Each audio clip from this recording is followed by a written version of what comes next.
Ni wala man ka tangubay. Hangag. Ano wala man na nakita imong nawong kay natabunan sa kalo. This is charing pangag. Pangag nga napurdoy. Alam niyo ba, guys?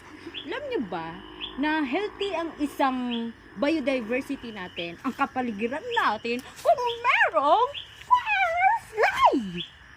Oh, alam niyo na kung bakit. Kasi ang firefly ay nakatira lang sa mga lugar na kung saan hindi nadamay sa environment. Kaya Pagtulog na sa ron. meron pang labod, may okok, may rats, Basi mama wala na kay tingin. may mga elementong kasama na hindi natin nakikita. At kung makikita man natin, ay kailangan natin mag-microscope.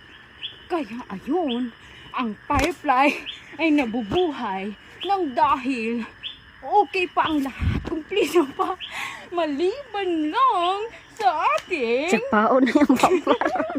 ngipin na kulang. Lag pangag. Kayo yan, dito ang firefly. Tiga.